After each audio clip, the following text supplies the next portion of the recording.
ก็ได้ชามโต๊ะของปานั่นนะปานั่นได้พุ่นเลยข้าโดนไปพุ่นรถเลย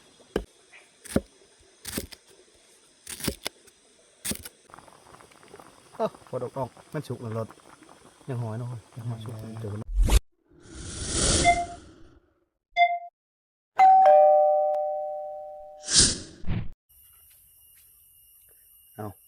ทุกท่านสวัสดีจังหวะแรงคนตอนนี้ก็สัก2 โมงปลายนะตอนนี้ออกไปหาแรงก่อนมานี่ทีมงานเฮาก็ไปหมดแล้วเขาบ่เงินเขาบ่รถเขาบ่ลาดนะเพิ่นไปตั้งแต่ตอนแต่บ่ายโมงคนอันนี้โคอันกระแตก็ในอันถือโกงเฮาสักแล้วคน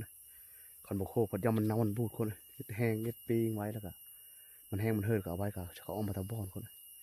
คันบ่โคเพิ่นยามมันเน่ามันบูดพอได้มื้อตอนมื้อพระครบโคคนกระแตก็ในนั่นแหละสัตว์ใหญ่สิบ่ได้ดอกตอนแรกมันนี่คืออยู่มื้อนี้เนาะแต่จะแดดแจ้งแล้วมื้อนี้นะแรงว่านี่สิป้อฝนตกก็เมื่อคืนนี่มื้อคืนว่อนเว้นนี่ก็มื้อนะมื้อนี้นะสักหยุดโมง2 บ่ายโมงก็นี่ฝนนะแดดออกเจอ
จอบของก็บ่ได้ยิงครับ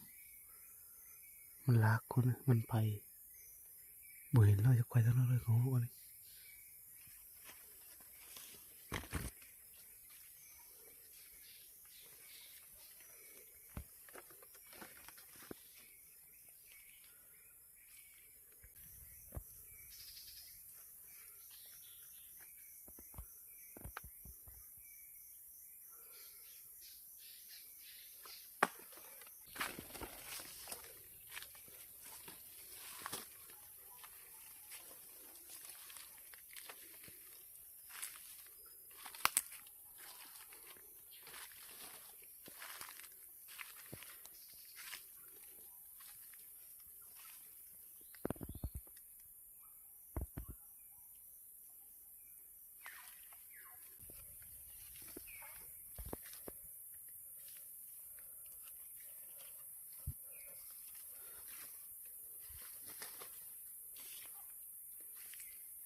อยู่ตรงนี้แล้วยิงหมูปีแล้วนี่นะมันปิ่นหน้าใช่คนก็เลยบ่ได้หมูนี่นะมันกินมากับโบกุกนี่นะตับติบติบหมูนะ6 ลิตรโตปีนี้หมูมากเลยแถวนี้กันนี่บ่เห็นน้อยมันแถวโชงตัวนี้นะปีที่เข้าเฉพาะหมูดูเตโชงนี่ปีนี้ไม่มีหมูแล้วปีนี้นะขอโทษก่อนนะชอบยิงออกก่อน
ตกแล้วคนนี้ก็เหาะชื่อ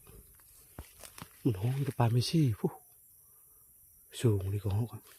ยิงตุกบุนี่ก็เหาะนะเขาฉลามแล้วหกเลยชื่อก็เหาะที่ไหนเจอก็เหาะแล้วมันค้างเท่านี้มันเนาะ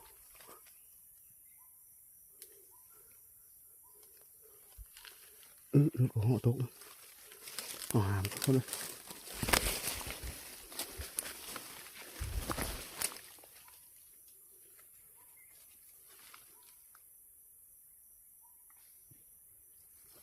มันตกลงไปไม่หักตัวนี้นะก็เหาะนะนี่มันน่าจะแล่นน้ำชนแบบนี้ก็เหาะนะหกเลยแถวนี้ก็นี่ไปไม่หักกูเลยแถวนี้นะโอ้ยอยากก็เหาะเลยตัวปุ๊ลงมาเลยถึงสันหลังมันคนเลยเหาะนึงกันนี่จะไปชนอยู่ที่เราเลย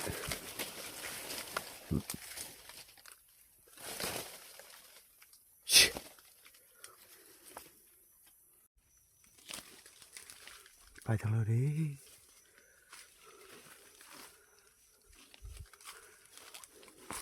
หน้าชนฉลามแถวนี้แหละตามสเก็ตบางทีก็เหาะ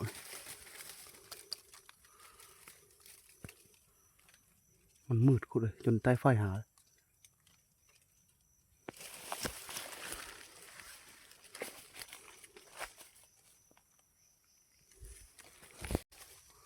ไม้มันลันมันหักออกมามันโพกเลยบอลนี่นะโอ้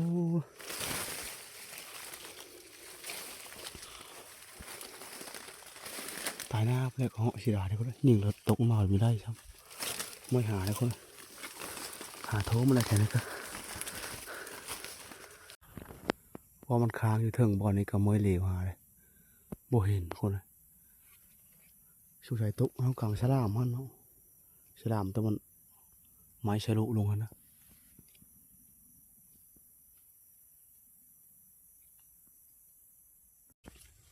บ่เห็นคนเลยมวยหาเลยพลิกดินเปลี่ยนเป็นฟ้าหากระบ่เห็นแล้วอันนี้เชื่อย่าหายิงตัวไม้คนหายิงเลาะมือเลยโอ้ก็เหาะตกปุ๊ช่วงนี้ก็เหาะตกไม่ใช่ปะตะข้านไปเลยตามเบิ่งตกมันถือสันหลังมัน มันมีสลามตัวนี้นะนี่คันมีสลามตัวนี้เห็นก็เหาะนะนี่มันค้างสลามถึงบ่จักมื้อหาเลยมืดตื่นเลยคนในบ้านนี่มืดในป่าไปเลยเอาไปจอบก็เหาะก็ได้ยิงเก็บเจอแต่ว่า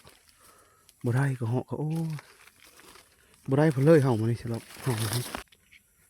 ตอนแรกมื้อนี้บ่ได้พอเลยคนน่ะแต่ว่ายิงก็เหาะก็มีได้นะออกมากับคำเลยปลาก็นี่นะรัดนะหารัดหมูนะตามโซงตัวนี้นะตอนแรงตัวนี้นะมีพ่อหมูพ่อมัดแถวนี้ไม่หมูเลยแถวนี้นะบ่เห็นห้อยเก่าหรือว่าห้อยใหม่เลยนะ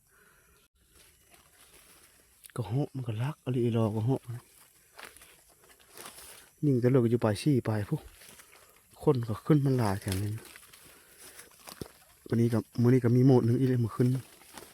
นอนแคมป์เซโดนนี่เห็นฮอรถไถมันขึ้นมา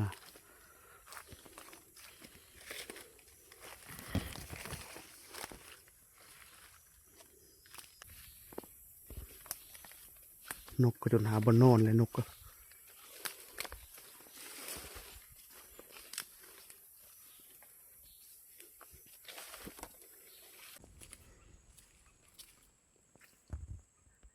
จรบ่เห็นมันเลยคนมืดเลยป้ากันเนาะกำมือตื่นตา6 โมงป่าเลยกลับบ้านคนเลยกลับไปเบิ่งทีมงานเพื่อนเพื่อนชิได้เพื่อนเลยอันนี้ถือไม่ได้เพื่อนพ่อโตเลยมันนี่นะ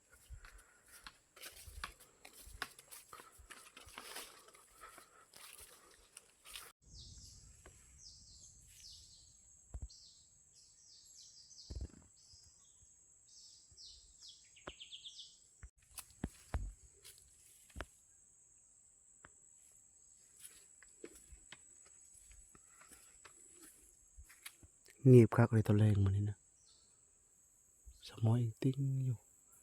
ขันมีหมูเชียวไปนั่งเฟิร์กก็มันกระบกนะมันคมมันกระบกเนาะดูต่ำก็มันกระบกนะมีหมูมีก็เลยหมูอยู่ฝาเช่พวกมันจะมีความมาพี่อยู่หมูนะฝาเช่แดนมาจำหาดพวก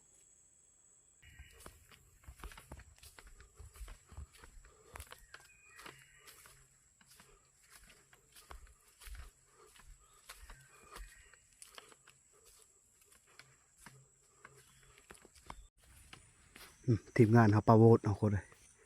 คิดว่าอันนี้ลงป้าตาเบิ้งปลาโวดโวดละอันเด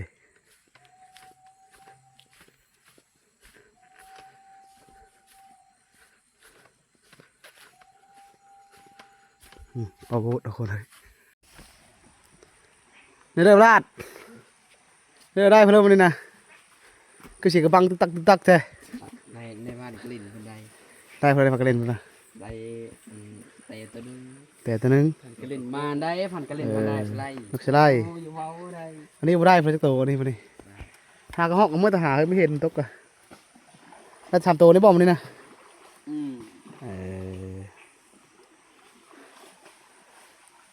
รถได้พอรถนะไม่ได้เลยก็ฮอตบอลคนเลยทีมงานก็ได้นก2 โตกระแตตัวนึงนะก็เหาะมันยังไม่ได้เพื่อกันนี่เฮ็ดกินนกนี่ก็ไปเล่นในพักโคเอาเด้จีแล้วเลยคนจีแล้วมันแหละแต่ก็เล่นนี่ก็ได้พักโคบนรถโคนก2 โตนี่ครับก็เล่นตัวนึงนก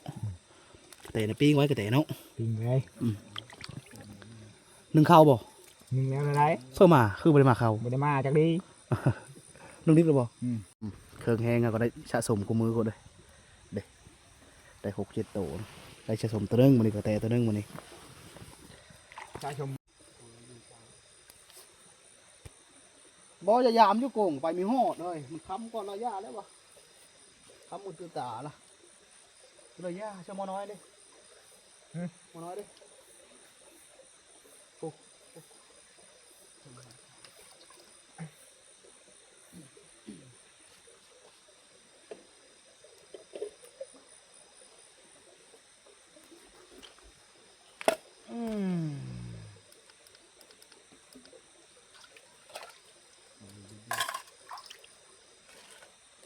มีแต่คนตามตรงนั้นเนาะลายเลยอยู่เวลาขึ้นมาอีแล้วเนาะได้บ่กี่ชี้เขาหาได้บ่ยักษ์บ่ได้คนเลยนะถามว่าเป็นใครคน เล็กลูกเลยชี้นะขโมยหน่อย อุ้ยทีมตับมันตีเลย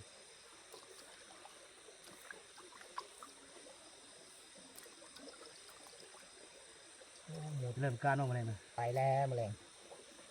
ไปตัวแรกกบเราเห็นเมื่อคืนนี่นะชูงมากินไม่เห็นเมืองเว้นที่เป็นแป้นที่คุณวานาะคุณหกหรือยังคุณไปแล้วเนาะ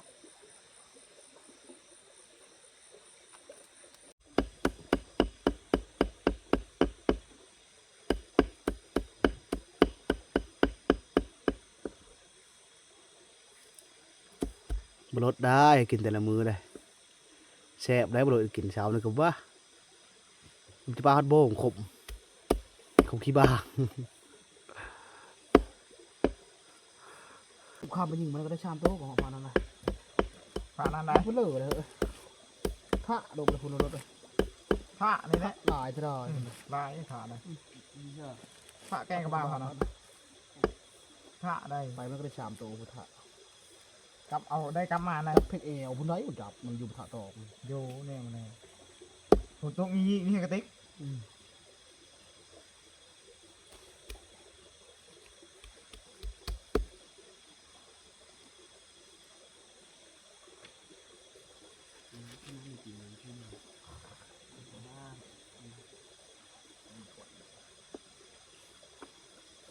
มาทองว่าเอาอันเป็กมาสมอยโตลืมเลย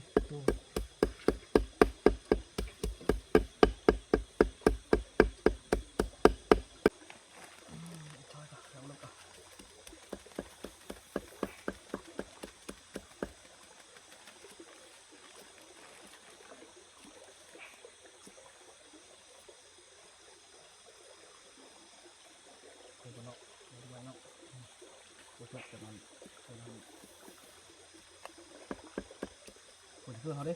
คุณบอกกันขึ้นแล้วบ่ครบผักงานแล้วเนาะผักโบโหหอมหูจะคือหูจะไข่ครบหมดโคนกนี่นะ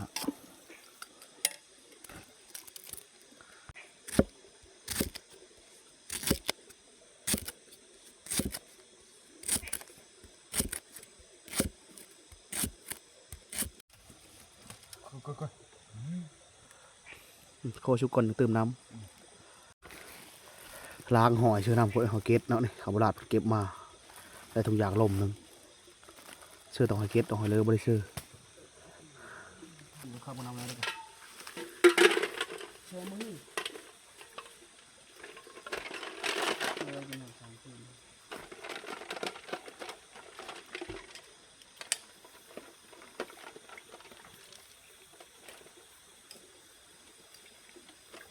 หอยเกตแกงเชื่อลงไม้เนาะรถเนาะ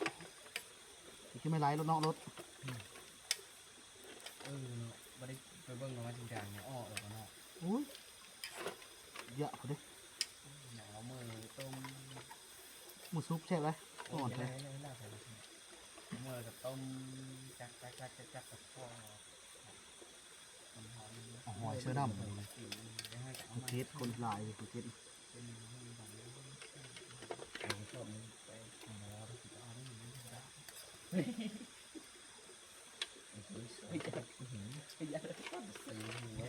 ตกเลย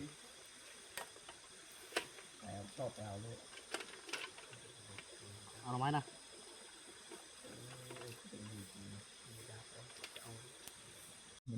โอ้หอมคนเป็นโทยเกล็ดนะนอนเถอะพอดอกมันสุกแล้วรถ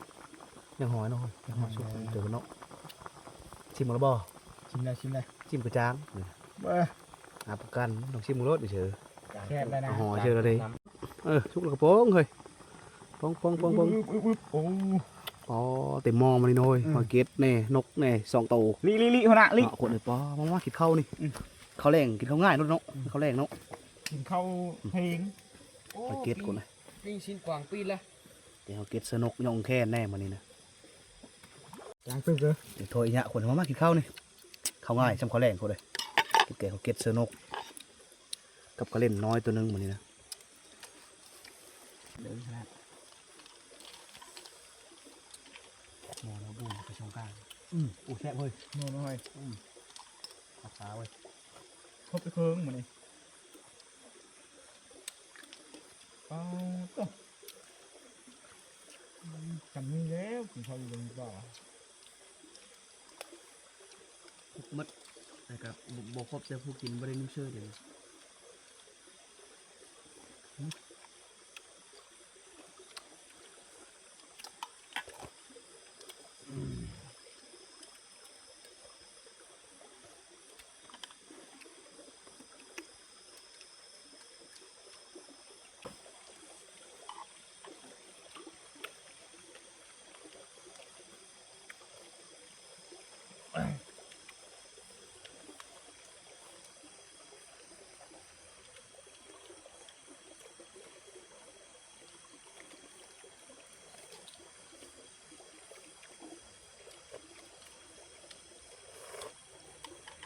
แล้วกินน้ำผักกะเล่นเลยเนาะบ้าไม่ได้ผักกะเล่นในเจ๊งหอม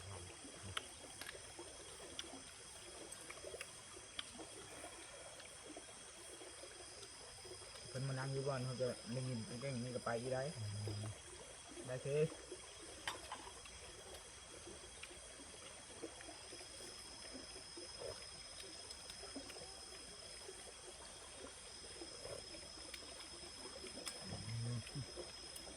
เอาอยู่เลยน้ำ มาดมต้องสดน้ำเลยได้